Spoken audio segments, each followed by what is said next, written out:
Every journey begins with a single step.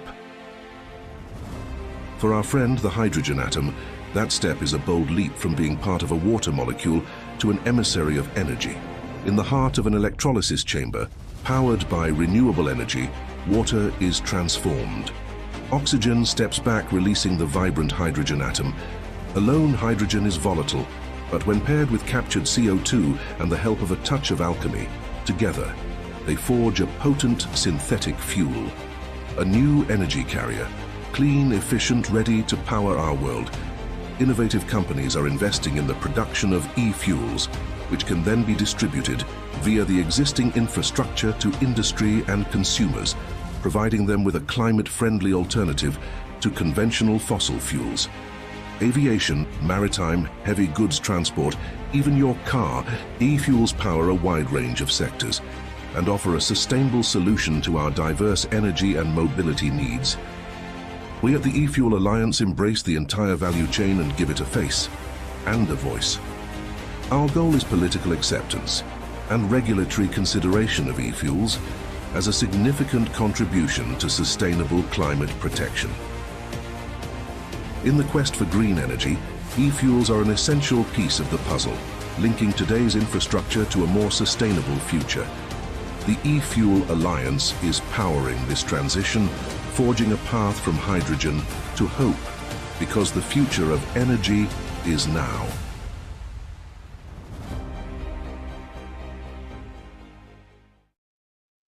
And thank all of you for joining us today for this webinar on sailing towards sustainability. My name is Mattias Olofsson, and I serve as an executive consultant at the eFuel Alliance. And in that capacity, I lead the association's efforts in maritime transport, and I aim to convene a maritime working group within the association in the next few months. So should any of today's attendees be interested in learning more about that, please be in touch. Today's webinar will be centered on the role of policy in delivering the decarbonization of maritime transport and the large-scale ramp-up of renewable fuels renewable marine fuels. The Clean Industrial Deal initiative, which was announced by the European Commission in February, aims to safeguard European industries by turning decarbonization into a growth driver. And we will kind of be looking at what that means for our sector, for alternative fuel integration, for renewable fuels in maritime transport, and for the decarbonization of maritime transport overall. And today's webinar will be structured in a way that we have 3 speakers, each of whom will do 15-minute interventions, and which will then be followed by a 15-minute Q&A session. So we wanted to ask the question, what does the Clean Industrial Deal framework mean for maritime transport? Will we see de-risking mechanisms associated with alternative fuel integration? Will EU frameworks coalesce or be complemented by recently announced global developments at the international maritime organizations? What perceptions, what expectations, what recommendations might companies operating in this space have when it comes to this particular framework in our sort of collective path towards decarbonization of maritime transport moving forward? And with that, I will turn to our first speaker today. He is none other than Claes Fredriksson, the founder and CEO of pioneering e-methanol project developer Liquid Wind, operating out of Sweden. And I will hand the floor over to you, Claes. Thank you. Thank you very much, Matthias, and it's good to be here. I am Claes Fredriksson. I am the founder of Liquid Wind. I've been now talking and breathing and thinking about electrofuel for close to 10 years. I came across electrofuel the first time at a conference in October 2015. So, and the other day, actually now over lunch, a colleague of mine shared that it's actually been 10 years since Stena did the conversion of the first methanol fueled ship, the Stena Germanica. So we're actually 10 years into it, and we're still just in the beginning, isn't it? But we've been fairly busy in those 10 years. So I'm going to share a few slides with you. And my thinking is to do a few slides and then go into a bit more detail of what you touched on there with the clean industrial deal. But I hope you can see my slides now. Yes, we can. Maybe you want to put them into full screen. Okay, let's do that. Yeah. So how's that? That looks great, Klaas. Thank you. Super. So really what we do, and I think you touched on it in your opening, we go from green hydrogen and biogenic CO2 into a potent, sustainable fuel. And as a company, then we are what we call a developer of these facilities. So facilities on the picture here is what we envision a 100,000-ton facility will look like or could look like. And it will generate, the 100,000 tons of fuel. It will consume about 150 megawatts of power. And we need about this 150,000 tons of CO2 to make that happen. For us, it's therefore crucial to find locations that have those, should we say, that enable that to happen. So we need to be where there's both power and CO2, and we need to be preferably close to a logistics hub with shipping. It's a little easier that way. And for that reason, we have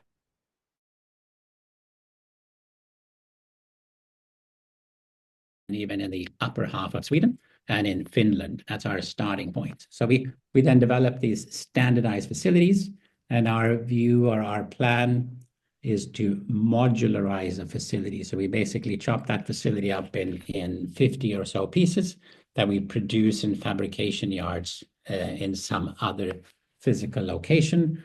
We bring those modules into the site and assemble them. And that's all about reducing manufacturing or execution costs and in being sort of efficient both in time and space when we do that. Because as we believe, the market will, with the help of all these initiatives we're now seeing, grow rapidly relatively soon. What relatively soon is, we might not know exactly, but that's what will happen. And then we want to be ready to assemble these facilities as quickly as we can. So we work also with the financing solutions and sort of sales activities for facilities. The way we see ourselves is that we either develop a full facility or that we sell what we call the core piece of the plant or the core methanol plant to clients that we work with. But so essentially a developer, we have today 6 projects under development. You see the yellow dots here. As you can see, they're in a certain sort of belt in the northern part of Sweden or Finland. That's where we get power at very good prices or at good cost. And we also get access to CO2. We have a number of other projects in the pipeline in this region. And then, of course, we're looking in other parts of the world as well. But we need to get the first one built, and we haven't done that yet. We have 80 people roughly in the company today. We grow slowly but steadily as we need more resources or need more skills, and as we also get more projects to work on. A key thing we have is our 4 OEM partners, and I'll get back to them very soon, in addition to the strategic investors. But here you can see our OEM partners. So the 4 companies on top here, Alfa Laval from Sweden, Carbon Clean from the UK, Siemens Energy Germany, and Topsoe from Denmark are the partners that we have that provide a big part of the equipment to the facilities that we develop. So it's really having the supply value chain within the family of owners. So we have worked with these 4 companies since 2018. We met them first 18, 19, and then continuously since then. So a very, very close collaboration with them. We even have what we call a design and performance center together with them. So we have a facility outside Copenhagen where we have all the companies in the same office working together to make the next generation of a facility better than the previous one. Then we have some other investors. Elise is from France. HiCap is from the UK. Uniper, I think, is known as a German company as well, a large energy company. And quite recently, Samsung joined our investor base as well. And Samsung is from Korea. Clean Industrial Deal. One of many, I would say, initiatives going on to help in the decarbonization and to help in or support in finding a way of reaching a balance between the old fossil medium or the old fossil fuel and the modern greener way of operating into the future. And as I think everyone knows, there's a certain or quite a big difference in cost to produce fuel yourself from renewable resources versus taking fuel from the ground. But what we do see is that these initiatives, the EIB, the counter guarantee for PPAs, is a very interesting piece that we believe will help a lot.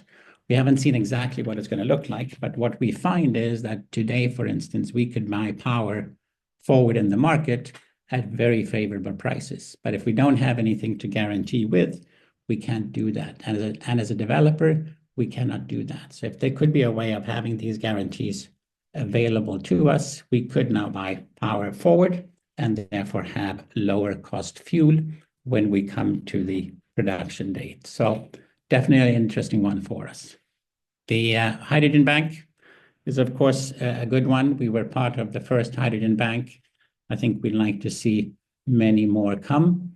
And I think we'd like to see them, how should we say, more available to all players that are in the process of building facilities. So my sense is that they didn't go sort of so well spread in terms of how the rules were set up. But the concept is there, and it's there to support commercializations and scale up, and that's very, very important. RFNBO Delegate Acts, as you may know, they're being revamped in 2026. I think that is going to be useful.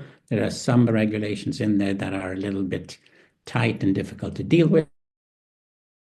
For us being in the north of Sweden, it's a little easier to handle it, but we have in certain cases where we have challenges with it. So it's a fine line between being, should we say, too firm and too tough, and therefore not very useful, or being too lax and therefore a bit too easy to come around. But the fact that it's there and the fact that it needs to be updated, and if we could put our view into the updates, I think that would be very helpful. Hydrogen mechanism, I think, is an interesting concept, and the matchmaking or finding a way of reaching a deal is something that is needed. There is a version of this in Germany called the HINTCO that has been working quite well. And if we can find, or if the EU can find, if so with our help, a way to find that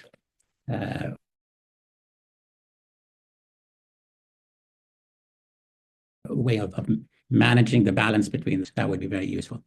I mean, the market is so ready to go, and we are so keen to make it happen. But as we've seen, because it's been challenging, we've had many of our customers or our potential customers have gone to other countries, mainly China as it is right now, to book their big volumes of fuel supply. And that's, I think, very unfortunate when we can do this in Europe, and when we should do this in Europe, and even will require to do so to keep our energy security as well.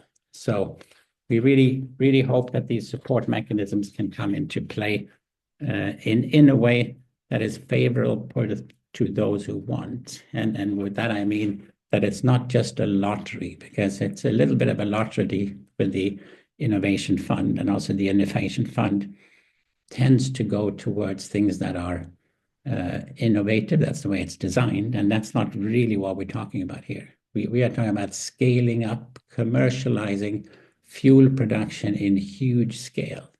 And it's not about coming up with the latest widget, but it's coming out with the most cost-efficient widget, and that's what we need to go after. So we have good hopes for the Sustainable Transport Investment Plan that we will go in that direction. And we are working on a proposal as that plan is being filled up from ourselves and a few of our partners in the business to see if we can come up with an idea that does make sense for the STIP and will make sense for us. Finally, on stability and security, we all know that we need to transition from the fossil fuel to the locally produced fuel. And we're really hoping that we can make that happen. I mean, we've spent now almost 10 years in that direction. And while we've been spending our 10 years, it's been both sad and disturbing to see that many folks haven't really managed to make it all the way, or that people are kind of not able to go all the way through because the market conditions are challenging and that support mechanisms are or haven't been enough, and the regulation hasn't been clear or firm enough either. I think with the geopolitical changes that we see, we do need to be further independent, and we do need to decrease any risks for supply chain interruptions that I think we can have, and we've seen happen over the last couple of years. It's a long, big game, and it's going to take a lot of time and effort, but we can do it. We have the basic conditions for it, but it's that sort of last push or last mile to get us over the edge so we can start to build these facilities that is going to make the difference. And of course, if we succeed with that, we could also have a more stable environment, which has less price fluctuations and less risk for supply disruptions. And I think with that, I am pretty much through my story.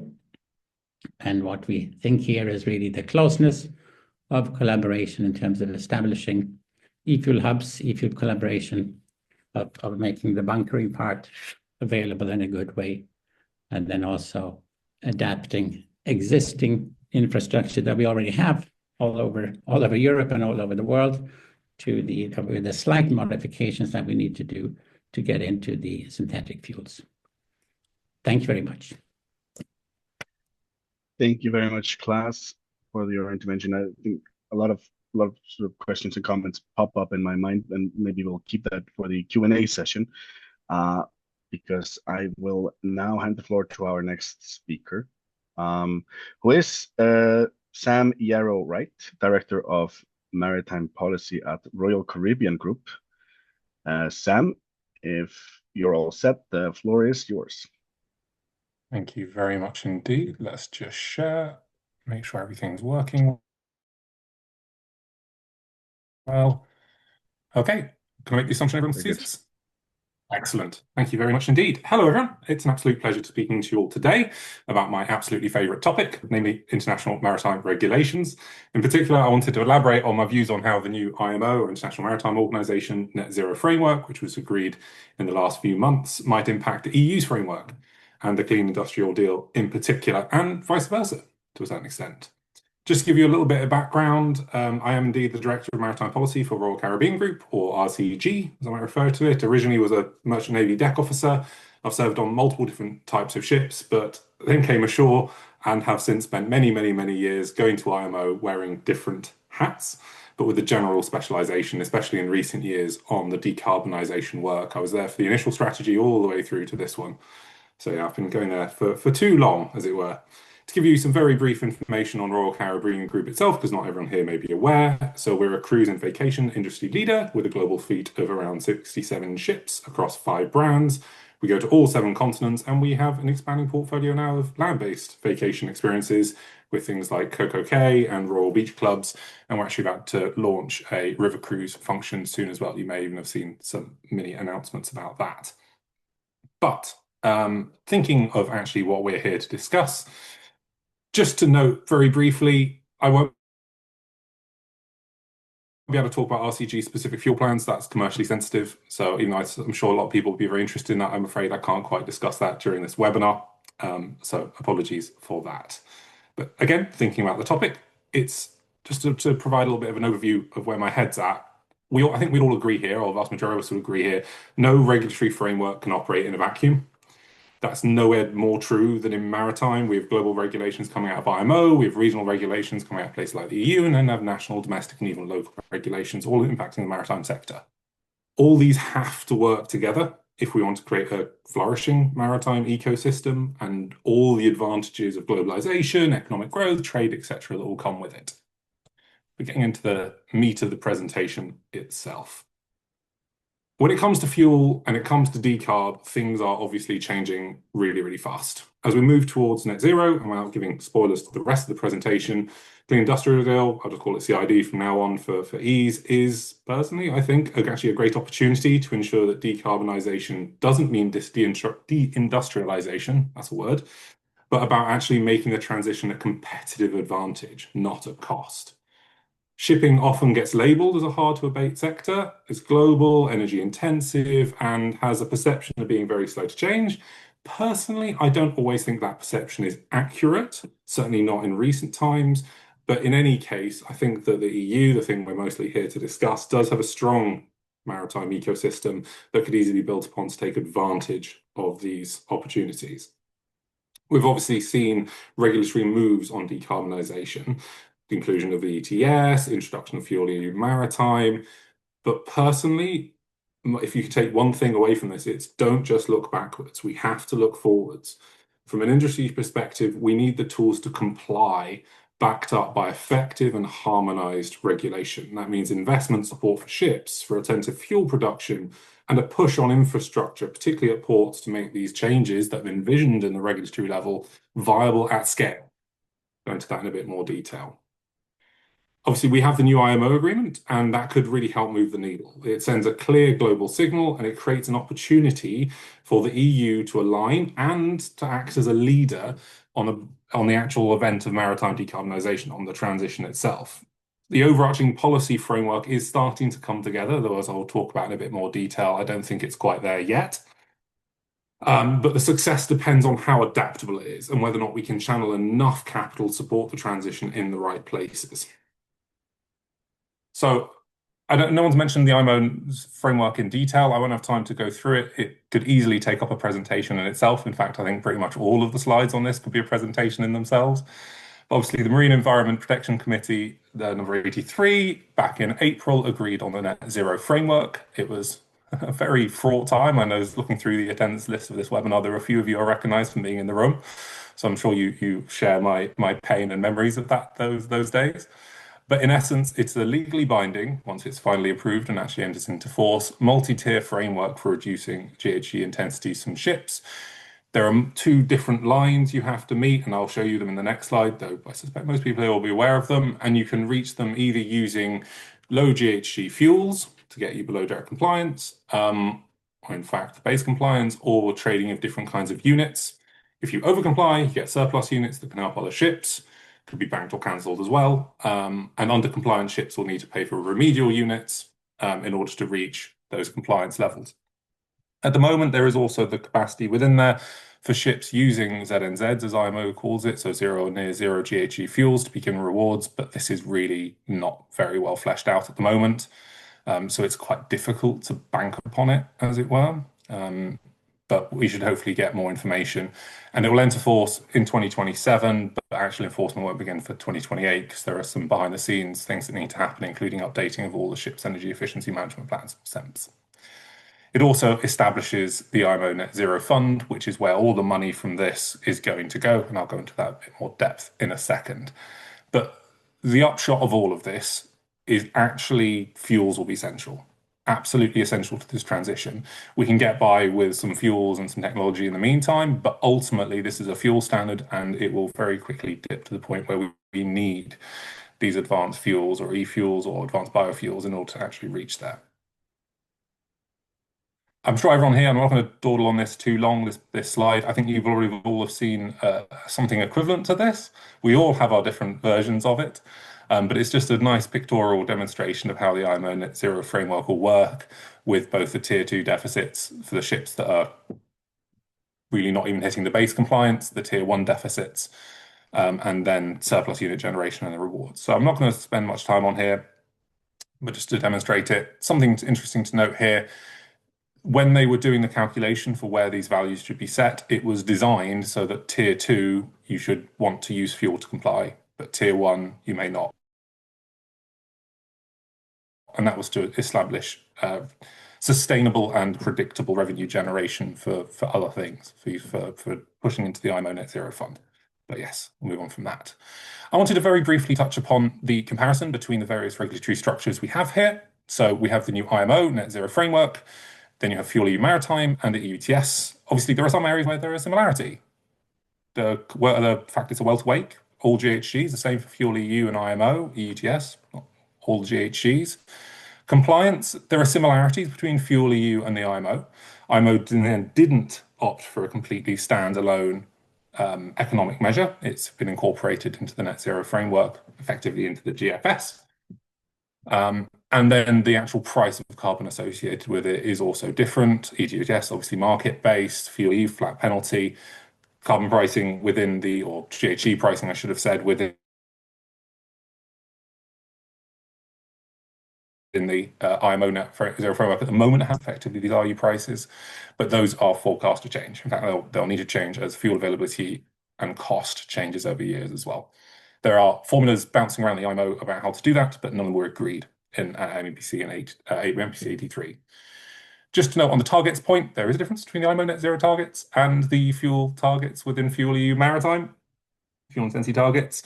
I would love to be able to say that these targets were all as a result of careful modelling, especially on the IMO side, not speaking to the EU there, but in reality, it was a 2 in the morning when we eventually were presented with these in a kind of take it or leave it deal. So just to highlight that, but there is a difference in the level of ambition. So moving on to the clean industrial deal, and how does maritime fit into the clean industrial deal? So when we talk about green industrial value chains, maritime is not an outlier in my views. It actually could be an integral piece from shipyards, synthetic fuels, port innovation. The entire sector offers opportunities for EU-led industrial leadership, in all honesty, if it wants to take the steps needed.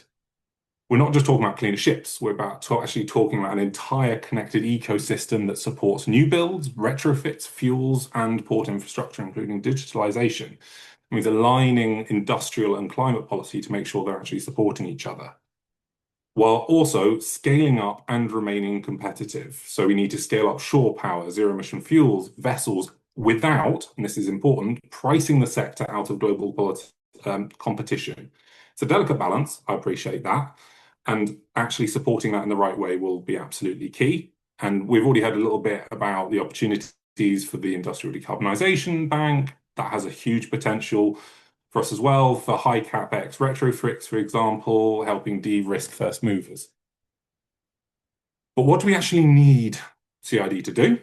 Well, it's capital heavy, transitioning, and it's time sensitive. So we need to have targeted funding for key areas, retrofit, fuel uptake, port electrifications, not just at the pilot projects, but actually at scale. When you look at the targets, both for FuelEU, but especially for IMO as well, this is going to have to happen quickly. We have ships coming out of the docks now, which are going to be around by 2060. We need to make changes and we need to have them fast, and we need to have fuel availability fast, because while the curve starts nice and, well, not nice and flat, it starts slightly flatter than many would like, it goes down off a cliff really quite quickly, and investment needs to happen earlier. We also need to make sure that we simplify and clarify the rules that we're all playing by here. Uncertainty delays investment. It's just the truth. We need harmonized and simplified regulations so industry can move forward with confidence, so that we can make those business cases, so we can make those investments. And I will just put in a bit of a thing here. Don't forget the workforce. As a merchant navy officer by training, I've spent a lot of time on ships. Don't forget seafarers. They're the ones that are actually going to make this happen. And safety considerations, or worse, accidents, will delay the transition more than I think anyone would fear. So just to note that. Wanted to very quickly here, actually touch on the Innovation Fund, because it might well be something in the back of your heads, and compare it to the Net Zero Fund. I'm not going to go through this line by line, but there are, again, some similarities, but they're there to ultimately do different things. The IMO Net Zero Fund, I have my Concerns about how quickly it's going to be paying out, especially outside of any fixed reward structure, but it also has the potential to raise very, very large sums of money to be used for this. Whereas the Innovation Fund obviously is still very substantive amounts of money, quite targeted. We need to make sure that when we look at these funding streams that they're nicely supporting what each other are trying to do rather than necessarily creating too much overlap, except where that overlap would be beneficial. So I'm going to touch briefly on challenges. I'm a naturally optimistic kind of guy, but I just want to touch on it a little bit. The challenges facing the actual decarbonisation process for shipping, at least in my views, sitting here from an industry perspective. The first one, obviously, and the one that on top of everyone's head, when you talk to people in the same kind of space as I am, is IMO actually going to get an agreement? We have one in April. That was great. It was done through a vote. There is likely to be a lot more political challenges, let's put it that way, coming up, especially in October when we have the extraordinary session of MEPC, where this will actually be formally approved and as a substantive change, amendments to MARPOL. So we've got that to look forward to. Also, it's worth noting that there is a vast amount to be done at the IMO level, mostly in the form of guidelines. There are at least 14 sets of guidelines that need to be revised or developed. Some of them are very foundational to the actual functioning of the structure. You're talking about certifications, life cycle assessment, emission factors, and all of these will determine how credible and consistent this whole framework is going to be. And again, I'll just reiterate, don't overlook safety. All of IMO right now, if you go to pretty much any of IMO's bodies, even actually I was listening into the Navigational Communication and Search and Rescue Subcommittee this week and going into next week, they're still mentioning decarb. You go to the Legal Committee, decarb. You go to the Safety Committee, which is later on in June, decarb. You go to the Carriage of Cargoes and Containers, that's where they're developing the safety framework for decarb. So just don't forget about that. It touches on pretty much everything that happens at the regulatory level now. And then secondly, obviously, can the EU adjust course to stay aligned? From my perspective, success means alignment, not duplication. We can't afford a situation where emissions are counted or paid for twice under different systems. We need clarity. We can't have a patchwork of overlapping charges, some of which apply, some which don't. It undermines both fairness and the effectiveness of the system. We need to avoid fragmentation as well. We've already seen national or regional schemes emerging. Obviously, we have the EU, but we actually have others all around the world as well. They are often very well intentioned, but they actually risk undermining that global framework. We need to be harmonized or phased out if we want a coherent maritime decarb landscape. Obviously, the CID has a role for that. I've already talked about a little bit. But beyond funding, it can also help push for coordination and that harmonization of the regulatory framework. This is an opportunity. Oops, I managed to jump ahead to the next slide. Last thought on this slide. I accept that the ambition is there. I absolutely understand that.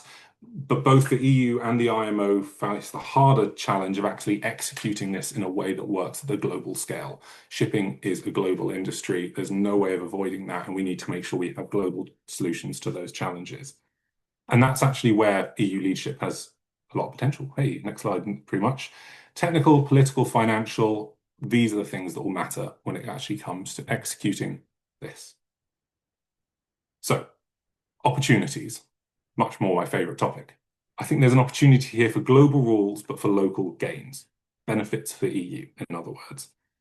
A global goal-based approach, so the focus being on decarbonising the sector as effectively as possible, gives us actually the best of both worlds. Clear ambition, but flexibility on how to get there. This is really, really critical for us as industry. Fuel is simply not available at scale and around the world, especially in a way that we can access it and that the entire sector can access it.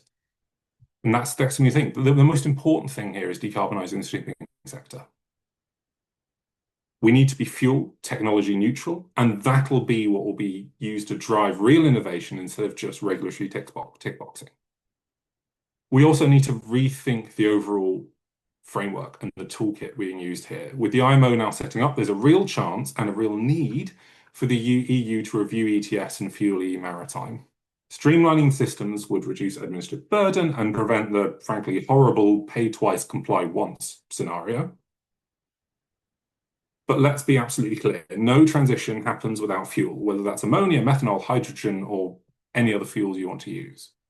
CID and the IMO measures should make sure that low GHG fuels are not just allowed, but available and affordable. And in turn, I think we actually can, I'm probably seeing you, Matthias, because I suspect you're telling me to speed up. But there is an opportunity here to turn emission cuts into actually economic benefits for the EU.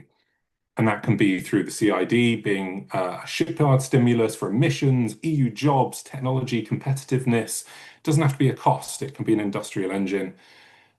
But that's what it takes. It's a full ecosystem approach. Just one last word, Matthias, and then I'll pass it back to yourself. We have a roadmap here from both the EU and the IMO now.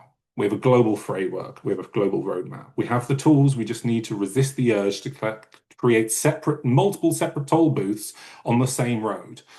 Let's make this a journey worth going. Let's do this for the economy and for the climate. And if we get this right, this is a bit cheeky by me, apologies, the fuel will flow, literally. Thank you.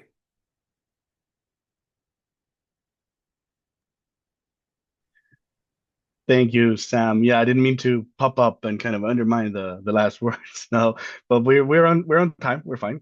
I think, from my participation at the International Maritime Organization, what I was really hoping for at the IMO was a relatively simple policy when it comes to greenhouse gas reductions.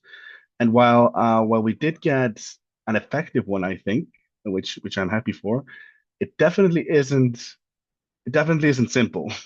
And I think you touched on that in your presentation. But with that, I think we'll turn to our third speaker of this webinar, and then we'll dive into a few questions for the remainder of the time. I have the honor to introduce MEP Jeanette Barjou to participate in our webinar. Thank you for taking the time to be with us today and share your thoughts on these important developments. MEP Barjou represents the Dutch People's Party for Freedom and Democracy and sits in the European Parliament as a part of the Renew Europe group, having previously served as Regional Minister for South Netherlands and Vice Mayor of Rotterdam City. I hand the floor to you, MEP Barjou. Thank you. Thank you, Matthias. Looking forward to the discussion afterwards. I'll try to narrow down a little bit the discussion from my side so we have enough time for questions. First of all, let me say that with my experience as a Vice Mayor of Rotterdam, I obviously being responsible for the port at that point, have done a lot with the discussions in the port. And that goes, of course, if it comes to the big ocean steamers, if I may say so, but also on the inland shipping, it has also a lot to do on the transition and using fuels. Having said that, there has been a lot of discussion already, and I'm happy for I'm grateful of the two speakers before me, Klaas and Sam, have explained so well what the discussions are. And from my point of view, let me first start with Klaas. I think the point that we need to really go into the and mentioned also by Sam, to the scale up and really set up the businesses and make sure that the investments are done in Europe. It is very important. We all see at this point, of course, industry struggling, but we also see new opportunities. So I'm very happy that you point out the opportunities. I think we have to go for that, but it will take a lot of effort, as Sam has thoroughly explained. Just to let you know, I'm in the IMCO committee, the ENVI committee, and since 2 months in the TRAN committee as a member. And I'm working very closely with my colleague here within VVD Renew, Bart Groothuis, on ITRE. So we make sure that all the issues that we just heard come together. I think this is one of the things that I take back from my experience in the governing bodies. as regional minister and vice mayor, you all have to combine all these topics, and sometimes it feels like it's too much. But in the end, if we don't look further beyond just one topic, this is my first term in the European Parliament, and I see there's a lot of, well, we are of DG this or DG that, and do we really combine? I think they're making an effort in this mandate, but it is still a struggle, I guess. But I think we have a responsibility as members of European Parliament to make sure that the connections are there. So therefore, I chose those committees that I just mentioned, because I think they're very much related to any of the topics that you just addressed. And having said that, the Clean Industrial Deal, of course, well, can we live up to it? It depends, of course, which kind of regulations come through, and we still have to wait for that. The Clean Industrial Plan itself, of course, gave many opportunities and showed that there can be a lot done. But well, let me mention some of the topics that maybe are mentioned, but then from the Parliament perspective, at least from my perspective as MEP, we hear a lot about the financing, of course. We see the good results in the hydrogen bank.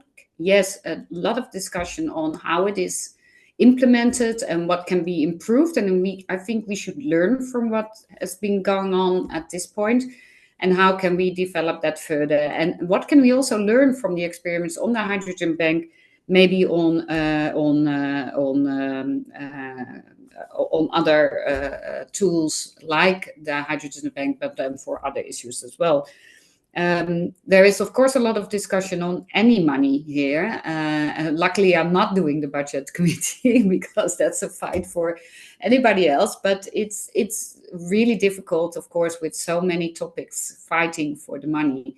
And I think this is one of the issues. We know that there is a lot of money also outside the investors. I hear a lot of companies, as Klaas was mentioning, a lot of companies are willing to do the investments if the conditions are right and if we are clear, and that is key, if we are clear about how to get to the goals.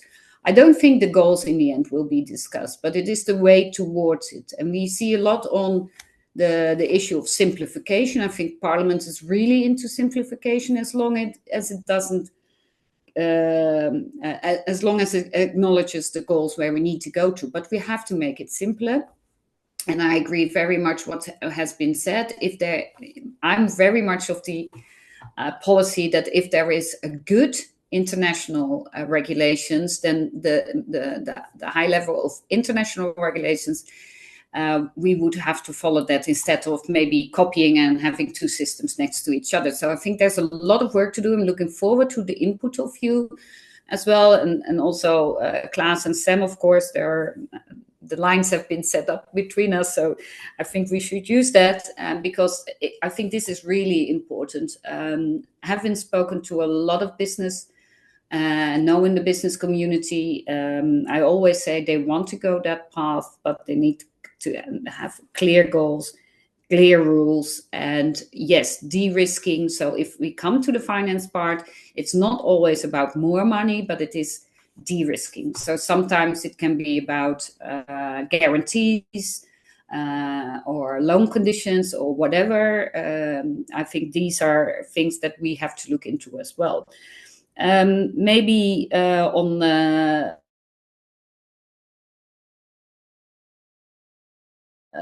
the issues of what we'll see what comes up with from the Clean Industry Deal itself on regulation, but plans like Carbon Accelerator Plan, the Sustainable Transport Investment Plan. I mean, all these kinds of issues, topics. Klaas was mentioning we need to be there where there's a lot of CO2, but there's also, I just came from a conference of CCS, the storage, but also, of course, the usage is there. So how can we combine that market? And as Sam was saying, it is an ecosystem, and I really would like to see that we develop it with each other. I mean, we are asking as policymakers some goals, But then we have to work with industry, with governing bodies, local bodies, to make sure that it can be realized. But that also means that the industry, if we make the conditions right, which is difficult enough, then the industry should show the commitment. And how can we work together? I just heard in the conference, it's not about I give you my problem and you have to solve it. No, we have to solve each other's problems. And I think that was a very nice saying, and I'd like to keep that in mind, because this is how to get further. On one short comment, there's a lot been said on the fuels. Of course, from my perspective, we're not choosing at this point in our political group from which fuel would be the fuel, technology neutrality, because there's so much in development. But of course, I see from the cost perspective that there might be at one point a possibility to choose for certain fuels. But I've learned from the Port of Rotterdam experience years ago that, well, we chose on LNG, that didn't work out. Now it is. Then we said on the inland shipping, it should be hydrogen, but I hear methanol as well. So that is very difficult to say, okay, let's choose one. So let's make sure that there is enough available, because that is still a lot to work on. So let me keep it there, so there's enough space maybe for questions, and then I can give you maybe some more insights specific on the needs of the viewers. Thank you so much at this point.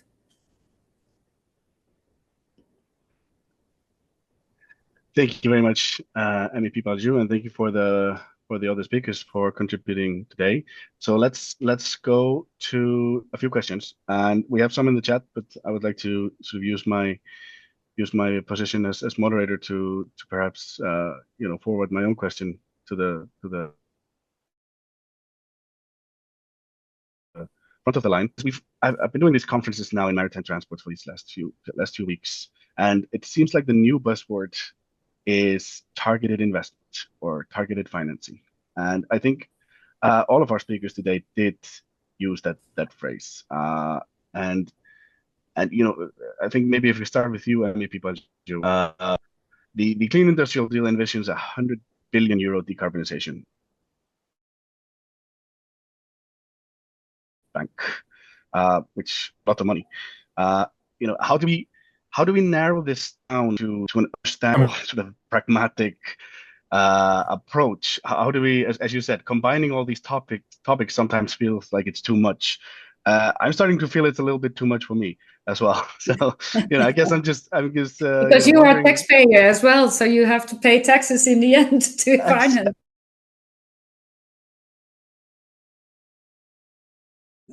Exactly, it's my mind. If you look just at the ETS revenues from shipping, I think it's €9 billion. So how do we operationalize this funding? Yeah, I think it's a good question, and maybe also for Klaas to say something, or some as well to say something about it. I'm not that much at this point, because of course I'm not the expert. But what I hear a lot of the specific sectors asking, give us back our ETS because we need it for our investment and we are paying for it, so can we get it back? I tend to sympathize with that, because we see now that not every national member states use their ETS, goes for Dutch government as well, on the investments in the greening of the industry. And I think this is worth discussing in Parliament. The problem is that if every sector comes with that, then it's not then everybody's again in their own pillar, and it will be very scattered around the money. So there's still a question on how to solve that, but especially for the large investments in the big industries, the changing, the transition, or the new industries, as Klaas is saying, I think there can be combination and work that out. So that would be one of the reactions I have. Yeah. What do you think, Klaas? Building on this, do we need to earmark funding to particular technologies, or is that too prescriptive, perhaps? I think we need to earmark for specific categories.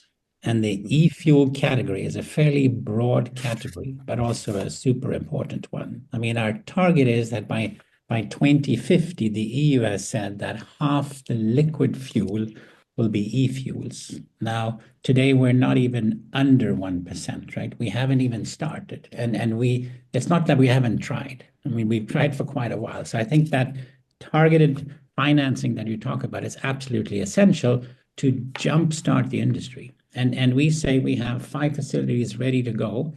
It's sort of a 5-pack of support. Once we get those 5 running, with many people in our industry, partnerships as well. But once we get the first 5, we believe, and we can sort of look forward to a cost reduction on the future ones. So it's really getting over the hump and then keep moving. And I think may I ask something, Matthias, to Klaas? Please. Because it's the financial side, but I always also ask for the demand side. So in the demand creation, that is not it is financial, of course, but if we oblige it to have a mix more, is that something to look into? I mean, the demand creation for me is not an issue. I mean, there are huge pulls, if you will, to make this happen. I mean, the IMO program is what did you say? The fuel will flow from 2028. But yeah, we have to have some fuel to flow. But we see that today, in the last count, there were 431 methanol ships in construction, already constructed. I mean, that's millions of tons of fuel. So the 100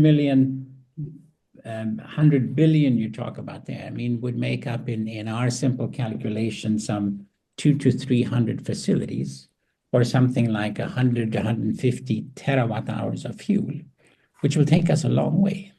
It will take us a very long way, but we need to get started and we need to get going. And we've seen it in all the other industry. Once we get going, costs come down. But if we can't make the first ones, it's challenging. And that's why I think the targeted, and I know you say you can't pick winners and so on, but the category, as I said, is relatively broad. And we have been practicing with many of our colleagues in Europe, at least for a while now. So we're totally ready to go. Yeah, so it's technology neutral, but performance based, and then sort of subdivided into different categories, right? Well, Sam, the fuel will flow. You also talked about targeted investments. Do you think that the IMO framework is sufficient to deliver the renewable fuel volume to the market?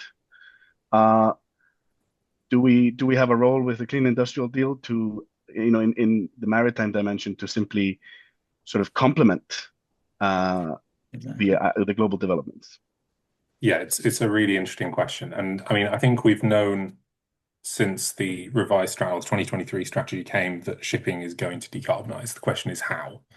And we've got a little bit more information on how in April. So will we need of future fuels? Yes, 100%. We absolutely will, because we're going to end up at net zero, and we now have a pathway all the way to 2040 for IMO anyway that has a descriptor that's very, very aggressive, and the existing fuel mix simply will not get us there. So yes, we absolutely will need fuel, and we absolutely will need fuel at scale, and we'll need fuel at scale very quickly, and we'll need fuel at scale globally. The question is, what's the most efficient and effective way of getting that fuel on board the ships where it's needed? And how can that be done in a way that supports jobs and etc., everything else? First of all, I would wholeheartedly support the call for the sector, obviously revenue to stay within the sector, or be reinvested in the sector, let's put it that way. The decarbonisation transition for shipping is going to be incredibly expensive, it's going to be incredibly rapid, especially for a globalized sector. So the more support that can be had to do that, the better it is. I mean, we build our ships in Europe, we spend billions and billions and billions of euros across the value chain, and that goes into EU businesses. We want to decarbonise and we want to do it as efficiently as possible. The Clean Industrial Deal itself, yeah, as I said in the presentation, I think there's a number of opportunities here. There's the opportunity to take that capacity and say, okay, how can we invest it in a targeted way, favourite statement, to support the parts of the sector that need it the most. At the same time, there's the opportunity to say, okay, this is an opportunity to step back and say, let's make sure the regulatory framework supports the practical implementation of that framework. And that's where I come back to the idea of, should we avoid double counting? Should we ensure there's good governance in place that will inform innovation, inform that renewable fuel uptake, which will take us to net zero. Okay. There is absolutely the possibility there. It's just about making it happen in a way that makes sense and isn't tripping over on a feet, to use a British expression. If I could just add to that, I mean, so the IMO, I think, and then the clarification of all the different regulations would be kind of the 28, 29, 30 and beyond, right? And then we see in the aviation, we see that happening as well. So you have a huge demand there. But you have the sort of gap now between now and 28 or now and 29 when we have to start building. Because if we don't start building now, there's a 4 to 5 year time lag to build a facility. So whatever we do, we got to start 4 to 5 years earlier. And that's why that's now. And that's why the Clean Industrial Deal and other support mechanisms for commercialization, not so much innovation, but commercialization of these deals so we get going are key. And then we can get our cost out from that. Yeah, to build that fuel supply chain for the volumes that are required under this legislation. Yeah, I mean, Sam, you know, because we got a question from Mr. Frisk here in the Q&A about, you know, which one is more impactful, essentially, FuelU Maritime or IMO, and you know, when I go to these conferences, I talk to shipping companies. I feel like there's always this preference for global regulations because then the fuel pool is larger and that creates better demand signals. Is that your thinking on that? Yeah, I mean, from my perspective, we've been quite clear the focus needs to be on global regulations. In the absence of global regulations, I can understand why like the EU steps up. It makes a lot of sense. You have your internal commitments that you want to make and you have your ambitions you want to make. But once you have global regulations, then we need to just reevaluate. We need to be dynamic and flexible in how we approach this to make sure it's as effective and efficient as possible. We also don't need to lose sight of the fact that the objective is to decarbonize the sector. That's what we all want. That's what FuelU Maritime says in the chapeau of the regulations. That's what IMO's objective is. And now IMO has this very ambitious framework that's going to actually create that and will achieve that. So duplication is not going to speed that up. We're not going to decarbonize faster with duplicating regulations that simply add costs. It'll just negatively impact businesses across the entire blue economy, and those costs will be passed on to consumers. Cruise is a different entity when it comes to passing that on. We don't have a value chain we pass it down to. We just pass it on to our consumers, including European consumers. But even when you look at the container ship industry, when you look at the bulk carriers, when you look at everything under the sun, they'll all just simply have to pass on those costs. So the more you add duplicative regulatory levels to this and costs, it's just going to help drive inflation and drive the cost of living crisis that I know a lot of people are actually struggling with at the moment. But I just want to, because I appreciate we've got 2 minutes, 1 minute, my clock just ticked over. But I just want to nod a bit of a positive because I do think actually there's a significant role here for Europe to actually be the true leader in fuel production and deployment to make this actually happen and happen in a really cost-effective way. So I'm not sitting here saying, oh, yeah, get rid of all these regulations, get rid of la, la, la, la, because I think the EU should fall behind. No, actually, I think it'll help drive growth and drive innovation within the EU. And that's, you know, we spend tens of billions building our ships here. You know, that's what we want. That's the environment we want to see. And we want to help. But sorry, Sam, to say, but there's still a task then for everybody to say that the Parliament and the Commission are not asking for new regulations and work with the IMO regulations, because there's a tendency in this House that we want to invent our own. And as I said, I'm not in favor of that. I'd like to see if there's a good international ruling, but you have the discussion on whether it's good enough. And so you have to still convince a lot of people on that. Absolutely. Sure. And if we can be of help to have those conversations in an honest broker type way, I'm very happy to do that. Always happy to try and support anyone I can, just to try and communicate the realities of what it's like operating on the ground with these challenges and opportunities. Absolutely. Thank you. And I think I could add the sort of what you were talking about before, Jeanette, the simplification. I mean, if we can make this simpler to understand, because I mean, we find that many of the ship owners don't even know what the ETS is and how it's going to impact them. So keep it simple, make it clear, and then they will take action, I think, quicker or as quick as we hope to anyway, right? Because it's a little complex right now. Yeah. Agree. Yeah. I think because we still have a few participants with us, even if we've gone over, and I just wanted to address this one question from Reinhard Otten, where he asks about ambitious green fuel quotas, because we do have this webinar in the context of the upcoming deadline for the implementation of the Renewable Energy Directive. So just a very quick one for you, MEP Pavju. That we have sub quotas, mandatory sub quotas for minimum thresholds of RMBO or certain types of fuels that need to be used to. That's what I said about demand creations. Yeah, that's what I said about demand creation, whether or not it's needed. And I agree with Klaas that there's a lot of business ships are being built to accommodate that. But I still think this is one way, because it's not only we've seen it in the aviation fuels. I mean, this was a good push. So I think it's good to see if demand creation or quotas can work.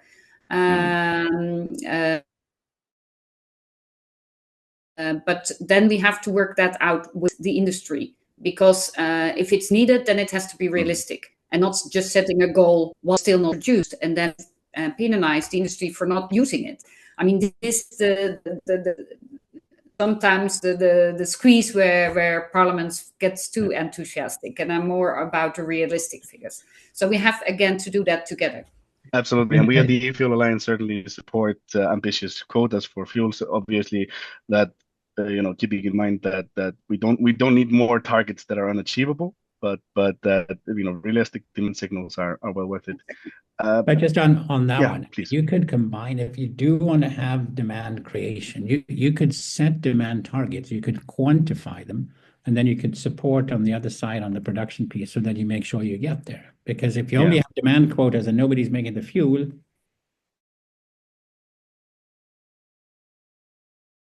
in the end, but if you can balance now, not more, not less, but we need this much, and then support, then I'm fully with you that it will help accelerate, because it's taking the risk out of the system for the investors. And right now there's just too much risk, right?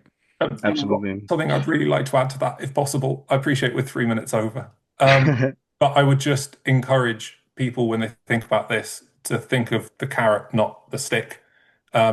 We need to support what needs supporting, but a fuel and technology neutral approach with the right targeted support makes far more sense to me than holding a stick or a rock over people's head and saying you must hit this. Because if circumstances change, and could look like the world changes on a fairly frequently and quite dramatic basis at the moment, we have caught ourselves in a corner we can't get out of. So targeted support to me makes far more sense than penalizing people for doing something, especially when we have no idea what the true availability of fuel at the scale of the entire shipping sector's decarbonisation might look like. So I'll just throw that out there as a last thought. Yeah, thank you, Sam, and thank you to all of the speakers and for all of the participants that stayed with us, even if we're quite past the time. I think the sort of lively discussions we had here at the end demonstrates that perhaps our next meeting should be more of a panel. But we will, at the E-Fuel Alliance, we aim to produce more of these webinars centered on policies that relate to decarbonization and alternative fuel integration of maritime transport. And I encourage the audience to stay tuned and attend our next webinar. With that, I will thank Jeanette Balju, Klaas Fredriksson, and Sam Yarrow-Wright for participating today. To all of the participants, and we look forward to seeing you again next time. Thank you. Thank you. Thank you. Thank you.